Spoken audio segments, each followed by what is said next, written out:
The Ministry of Communication and Works held a public meeting at Marias by the Sea on Thursday, January 12th, to discuss plans for the Road Town component of the National Sewerage Project that will seek to address the vexing issue of raw sewage in the capital and surrounding areas. Walter Barrett reports on what transpired at Thursday's meeting. Government has completed its planning of the Road Town phase of the National Sewerage Project and will be commencing physical work in upcoming weeks. This, according to Minister for Communication and Works, Honorable Mark Vanterpool, who addressed the gathering at Marias by the Sea on Thursday evening during the ministry's open house to discuss this aspect of the project. According to Honorable Vanterpool, the initial work will include the replacing of broken pipes throughout the Road Town area that lead to the main pumping station and addressing the odor that continues to emanate throughout the capital. Ultimately, what we're doing is, in a snapshot from my end, as I understand it as minister, we are going to immediately begin the process of replacing the broken areas of the pipe lines that go to the present pump station with a view to preventing any more leakages that are in the system at this time in this area.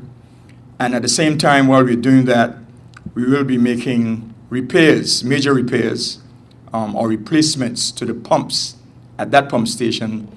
And we are even considering whether we will do some additional work in terms of the aesthetics of the pumping station, and we certainly are going to be doing something urgently about the odor situation in the area.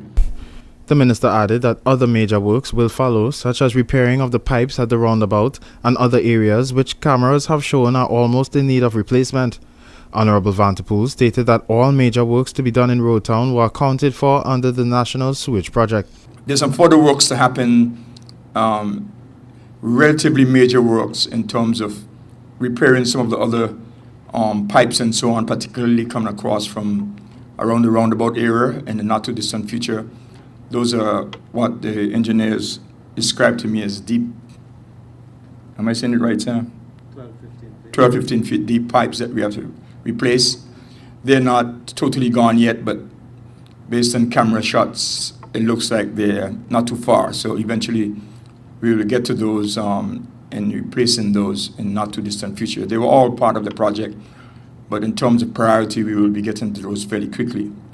Project engineer Sam McIntosh presented several slide presentations during the meeting, which showed the pipeline replacement plan, where old pipes throughout Road Town would be replaced in short time. In addition, Acting Director in the Water and Sewage Department, Bernard Grant, stated that it is their hope that within 3 to 6 months of the start of the sewage project, the overflows now experienced throughout Road Town will be eliminated. It has to be done in step because we can't disrupt everything at the same time, or else we will just be compounding the situation. There are two, as I say, proposals before the minister, and those are going to solve the problem. I will estimate that once the work has begun here, then the minister could then instruct us to begin our process of remedying your problem. It includes the tobacco wharf and also the right-way coastal area.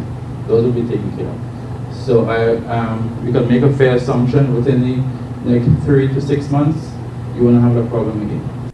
A special call was made for motorists, pedestrians and businesses alike to bear in mind that the upcoming works will bring a degree of interruption in traffic flow, and persons were asked to be patient and cooperative as the work is done to rid Road Town of its sewage problem in as quick a time as possible. For JTV News, this is Walter Barrett.